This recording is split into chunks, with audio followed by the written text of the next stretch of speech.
This is the Seiko Alpinist SARB017. It is, in my humble opinion, it is one of the finest Seikos from the series of Alpinists that have been released since the 1960s. There have been multiple iterations, all beautiful in their own rights, but there's something about this one, this specific one with this color scheme, that just seems to stand out in the pack. There have been a blue release, there was a black, there's even a cream with gold indices and hands, but there's something about this emerald green background, the dial against the beautiful gold. It just stands out. And you've got the cathedral hand, and you've got this, the case being, it's so refreshing to see something so well balanced. On one hand, it's an Alpinist. It's designed to be a strong utility watch with a built-in compass within the bezel. It's 200-meter water resistant. And it's even got a screw-down crown. So it begs to ask the question, how is it that not every collector has one of these watches? Well, it turns out that it really is one of those watches that if you don't see it firsthand and you don't have it in your grasp, it's almost hard to comprehend how incredible and how beautiful and elegant this timepiece is, in addition to being an extremely functional watch. So let's go ahead and pick it up and start diving into this watch in detail. Again, just look at that incredible sundial finish, that beautiful, incredibly well done emerald green. At least that's the designation I'm giving it. You've got an automatic movement. It's got their so this is the, as you can tell right here, where is it? It's the 6R15. It is a Japanese built watch. Look at the finish quality. Just take a close look at that finish quality. This was initially, when introduced, it was introduced in the 250 range. Then it gradually, as there were certain announcements coming out about it being discontinued, it started to increase in price. So you started to see go for the 3s and then into the 4s. I actually picked this up in early January of this year. In filming this at the 1st of February. So I picked it up, I think, the 1st or 2nd of January, and I think after tax it was $475. And I believe when I had gone back to check, there were no more available. I think I may have picked up the last one that was directly being sold from Seiko on Amazon, and I'm glad I did. I hesitated for a moment, and I would have really regretted had I not been able to get my hands on this. But again, just a spectacular finish. There's the S on the screw-down crown, indicating the Seiko, and there's your, right here is the compass movement, as you can see from right inside. It might be hard to kind of grab that, but there it is. You can start to see how that compass beautifully just moves. Now, some have complained that this is easily hit by the wrist when you do certain movements. Now, I have not seen that to be the case. I've been wearing this almost nonstop. And so I have not seen that issue, with the exception of small adjustments here or there. I mean, you'd have to be doing something, I believe, pretty significant in order to move this. I mean, otherwise, I just don't foresee that as being an issue. One thing I will tell you is I have not had to open this crown a single time in over 30 days. The timekeeping has been maybe 1 second off a day. It's fascinating. I could not be more impressed with the absolute accuracy of this movement. It is a 23 joule automatic movement, as we mentioned. It is a powerhouse of a movement. It performs very well. Again, a strong utility watch. So the beauty about this Seiko Alpinist is that it's designed to not just be a functional utility watch, but it's absolute class. It's the finish, the attention to the detail, the shine that is on the case itself. I think just really speaks to how so much love and care has been put into this watch. Now I know, if I'm not mistaken, that this specific series, this iteration, I should say, of this model number was released in 2006 or 7, somewhere in that time range, maybe a little bit later in the 2000s era. But again, it was discontinued or announced a discontinuation last year in 2020.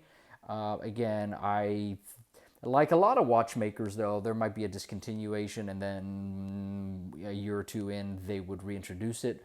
But the reality is, due to the fact that Seiko has released the new Prospex Alpinist, I just don't foresee this one coming back. So if you can get your hand on one of these, I just believe it's going to continue to go up in value. Already, I'm seeing it for $1,100 on Amazon. So it's almost tripled from the time that I purchased it. And again, that's due to the fact that it's just not available. So it's a supply-demand issue at this point.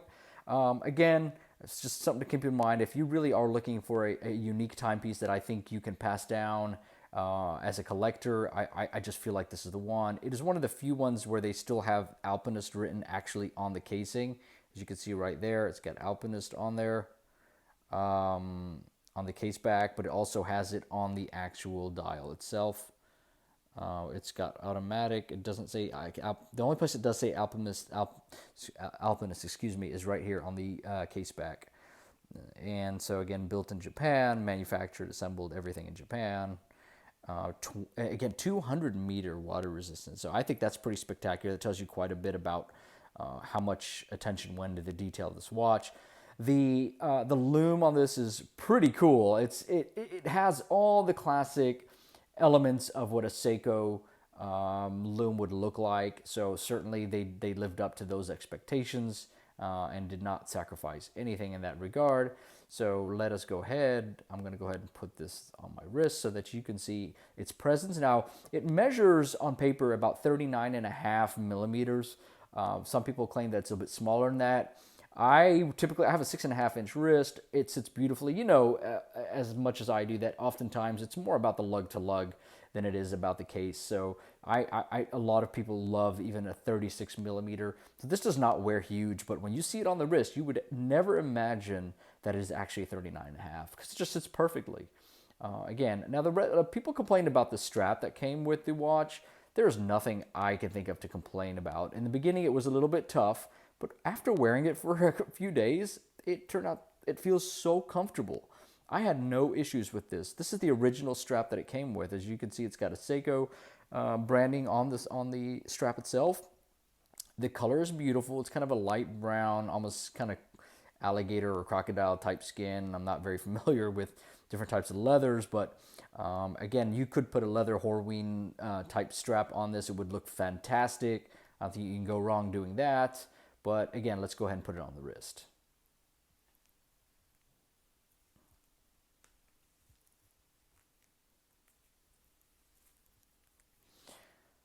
All right, here we go. This is how it actually looks on the wrist. It is, again, beautiful. It's pretty high up. It's about a 12 millimeter height on the case. But again, just, I think, a spectacular timepiece. And the beauty about it is, look how it would wear as an elegant dress watch as well. In addition to having that incredible complication, the neat complication with the compass, right? So you still have that beautiful complication. You've got the date, and I even love the attention. If you notice on the date, they even have that gold rectangle or like yellow rectangle around the date complication, which just gives it a little bit of balance. As they gave thought to everything, right? They didn't leave much as far as attention is concerned. So they really kind of considered everything. Let me give it a quick clean. It looks like I got some smudge on the glass. Again, it is a sapphire crystal. Again, there you go, just spectacular. It's got that Dia-Shock 23 jewels. Apparently, this Dia-Shock has to do more with how the watch responds to drops or hits, so that it maintains itself and doesn't lose time and maintains its integrity. And so, again, just another masterful piece by Seiko. I look at this and I say, well, it might not have the name, but this, in my opinion, feels like a Grand Seiko, what a Grand Seiko would look like, what it would feel like. Granted, it doesn't have the spring drive that a Grand Seiko has, and that's probably why it doesn't have the name, but just, it's deserving. It's really deserving of the attention that this watch has gotten over the years. And again, if you can find this watch somewhere, anywhere under $600 or $700, I would say go for it. Grab it. It's a beauty. If you can't, you know, I don't know that it's worth spending $1,100, but you know, at the same time, it is such a beautiful watch that if you feel that the value is there, I think value is really something that we give an item, right? So a product or a service is something we attribute a value to. I personally would have spent $600 or $700 on this watch. I think it was worth it. In a year or two from now, this watch may go for $1,500 or so. I have no idea, right? Nobody knows what the future holds. But people will pay a premium if it's something that they feel, you know, it's just so desired and unattainable that's what drives prices. And so again, I think when you buy a watch, you buy it for yourself. You don't do it for an investment purpose. But when you see a watch like this, I could just tell you that you'd wear it and you would always, if you had to unload it for something, I would never foresee that you'd have an issue unloading a watch like that. So anyways, no branding on the clasp here, no big deal, not an issue to me. I'll probably eventually might change this out and put a Horween leather strap on this. Might look great with even a two-tone strap. It's possible. But right now I'm just so blown away. And by the way, this watch gets so many compliments. When I go out, I'm talking to people. They're always fixated on the watch. I mean, just that emerald, right? I always associate emerald with like the one of the chakras of the body, right? So it's so healing. It's so rich. It feels wealthy. It feels rich, and not in a monetary sense, but almost like in a almost a spiritual sense, right? And I think it also ties into nature, and it ties into the ultimate of life, you know? And that's what I think this watch, why this green and gold combination did so well. It has been kind of sort of like the hallmark of the Alpinist. So anyways, if you guys have any questions or have any comments, I'd love to hear if you've used your compass and any sort of like outdoor adventure. There are some tutorials out there that talk to you about how to actually use the compass. One idea is that I believe, and I've seen this described, is that you put you look where, so let's say the hour hand is at 2. You take you go ahead and then you look at the 2 o'clock, and then you look at the 12 o'clock, and you put the north. I think it's either the north or the south at right in between at the halfway mark, which would be at 1 o'clock, and that would give you your true north. Again, there are some tutorials on that. I would certainly go dig that up to get some additional information, but that's all I had for you guys today. Again, this is the Seiko Alpinist SARB017. You can try to see if it's available on Amazon. Certainly on eBay, you'll see some on occasion available. And if you do have one and have any experience of it, please share it with us below and leave any comments. And I'll also put some additional information and links down below in the comment section. Thank you guys for watching. Hope you enjoyed this video. And please stay tuned and subscribe to the channel, because I'm planning to do a lot of outdoor adventure, not just watches, but other types of gear.